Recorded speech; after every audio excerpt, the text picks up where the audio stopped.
Hey guys, welcome to the Dude Seriously Show. We're here at the Thoroughbred 20 Theater in Cool Springs, Tennessee, and we're talking Deadpool 2. I'm Jonathan. I'm Jared. And I'm Bob. And we're talking Deadpool 2. So, first impressions, what'd you think? I enjoyed it. I didn't have much to expect when I was coming to see the movie, and I wasn't disappointed.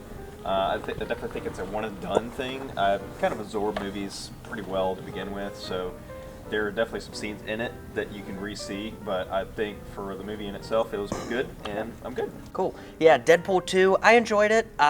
Just full disclosure, I like the first Deadpool, didn't love it. It's just not quite my brand of humor. Like, I like it, but the whole fourth wall breaking thing, I get it, I enjoy it. It's just not something that I can watch over and over and over again and still find the same humor in. That said, I really enjoyed Deadpool 2. I thought that it brought a lot to the table. And it's definitely a different flavor of humor from the first one, but it's similar enough that you're not going to feel estranged. So 2 thumbs up for me. Just not my favorite movie, but I did enjoy it a lot. Bob, what'd you think? Well, I've never read the comics. I'm slowly catching up to them, but Sure. I love the movie. I love the character. I love the first one. I love this. I love this one. There was a lot of great surprises in it. A lot of great pop culture, comic book references. For me, I definitely could watch this more than once. Yeah, and on the rewatchability part, I think that the action is where it comes in. Yeah. This movie had a much bigger budget than the first Deadpool, so they were able to do a lot more CGI, a lot more stunts, all of that fun stuff. But we're going to jump into spoilers. So if you care about spoilers for Deadpool 2, here's where you want to cut out. With that said, we're in spoilers. How about that seamless transition? So, man. Where's our budget? Yeah, right? Josh Brolin is Cable. Oh, fantastic. My God. That was the thing I was most excited to see in this movie, and he nailed it. I mean, this is the summer of Brolin. Yeah. We've got him as Thanos. Yep. A couple weeks later, he's Cable in Deadpool 2, and a couple weeks later, he's back in Sicario 2. Yep. So, man, he's just having a rockin' summer. But I thought that Brolin was great in this movie.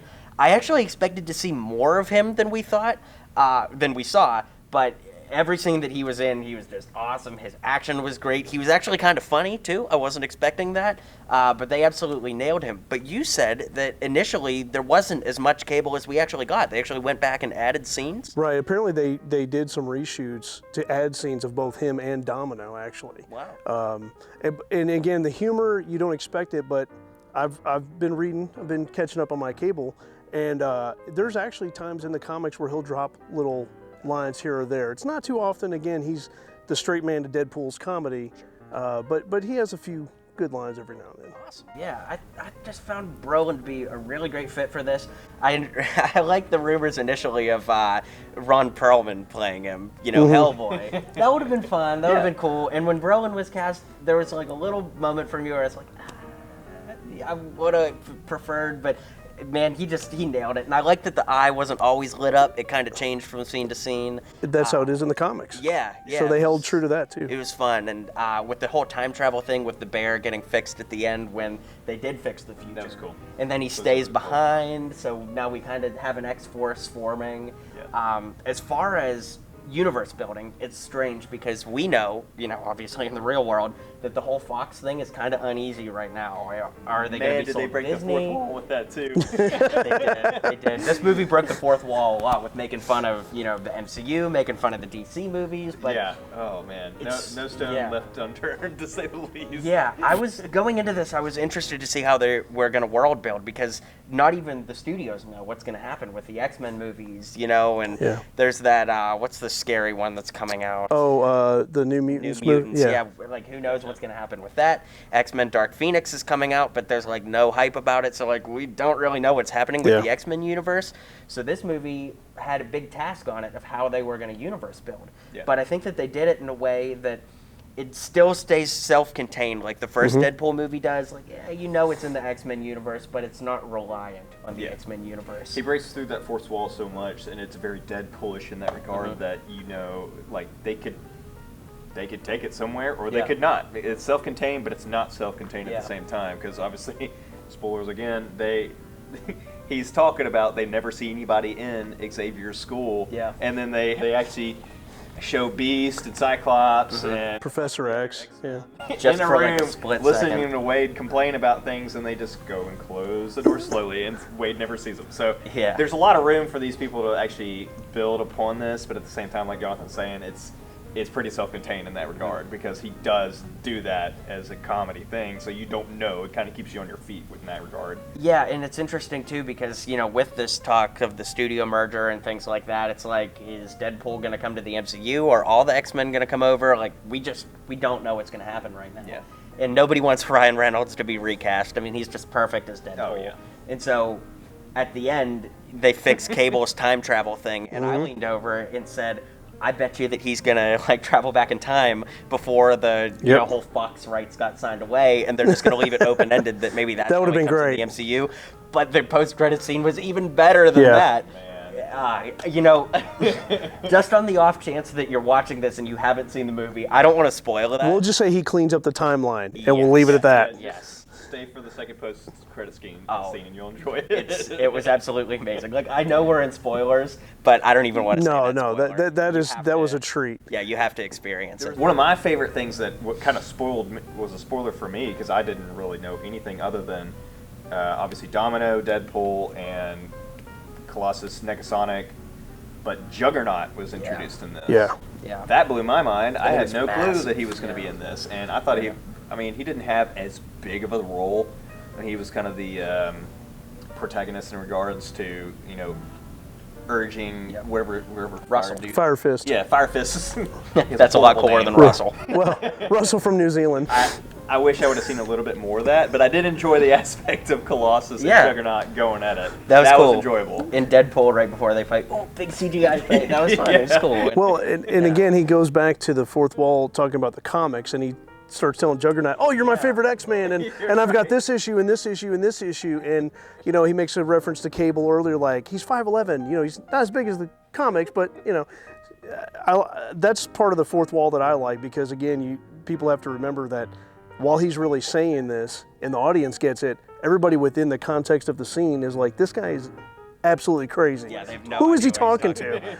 Yeah, you don't even know who he's talking to, but what he's even talking about. Right. You know, and that's the fun magic of Deadpool is, you know, especially with the first one, there was all this controversy of like, oh, moms are going to take their kids to go see the next superhero movie and be all upset. I think by now we know that you should not go and see this.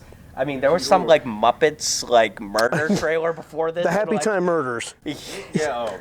First off, that movie, I didn't even know it was coming out. That looks absolutely amazing. But also, like, that trailer should be enough for kids not to be in this theater. Exactly. Like, oh my God. Yes, they did. There was a lot of shock value.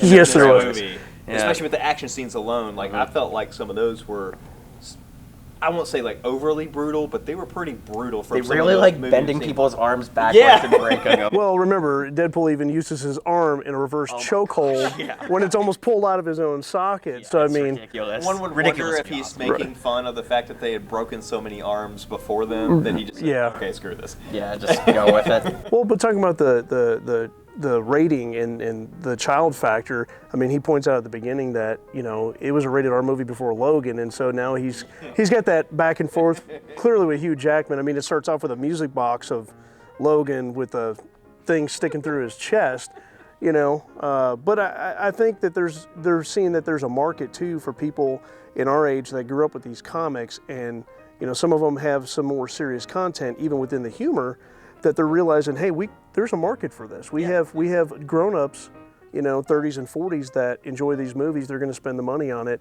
and we can still hold true to, for the most part, to the original source material, because people are going to come pay for it. So I think that helped with the first Deadpool. They got the bigger budget. This one, you could see it in the effects, and this one actually had more of an actual storyline. You know, the first one was obviously the setup, and you see how he came to be Deadpool, you know, his regeneration and everything. But this one, it actually had an actual plot. You know, they're trying to stop Cable from doing this. I do have to say, though, about the teddy bear you mentioned earlier, I had a Back to the Future moment. You know, like where he's like looking at, Michael J. Fox, I think, is looking at his dad or somebody, and his hand was fading, and all of a sudden he's like this. You know, that's suddenly what I thought of with the bear. All of a sudden it's not black and charred anymore. Yeah. You were saying about Deadpool finding its audience and like having its own unique audience. I equate this a lot to the role that Ant-Man plays in the MCU. Yes. Yeah. Both Ant-Man films came after, well, of course, Ant-Man and the Wasp isn't out as of recording this, but both Ant-Man films come out after really heavy movies. Age of Ultron, you know, it's just really heavy. You talking about me? No. Age of Ultron's really heavy, and then Ant-Man comes in as a comedy, and then Infinity War. I mean, dear God, I'm still not recovered from that. I know. And then Ant-Man will come in and clean that up. So I think that Deadpool is a nice little reprieve between all of these other superhero movies. Kind of a palate cleanser. Yes. Perfectly said. Perfectly said. Yeah. Well, the other thing, going back to what y'all were talking about earlier about it being self-contained, Cable's origin, they actually didn't do anything like the source material. His family gets killed a totally different way. So I think that they did it the way they did so that way it would be brief. You get the point. It's self-contained. We don't need to go into all this other stuff because it's actually pretty convoluted as you read into it. And I thought they did a pretty good job with it. For the huge fanboys out there, you may not be happy with that part of it, but it's good. They still show the dystopian future and everything he dealt with. I think that they left it open-ended enough that we could get a Cable solo movie. Yeah. And we could explore that. I think they explain it a little bit, but not so much that it's unfixable. Well, I thought they did a good job too, bringing in again another Easter egg with Essex House. Real quickly, Nathaniel Essex, Mr. Sinister, nice tie-in right there. Yep. And again, that ties into Logan, if I remember, because it's Essex Corporation that picks up all the stuff. No, it was the X-Men movie. Yeah, but it all ties in. They tie it all in. It's very subtle, but it ties in great. So I think with that, we've kind of exhausted ourselves on pretty Deadpool much. 2. So it's a really great movie. I would recommend it. Would you recommend it? I would recommend it. And yes. would you recommend it? Absolutely, I want to see it again. Well, that's 3 of Nashville's finest recommending it. So go out and see Deadpool 2. It's really enjoyable. And let us know in the comments below what you think about Deadpool 2. And dude, seriously, we'll see you on the next one.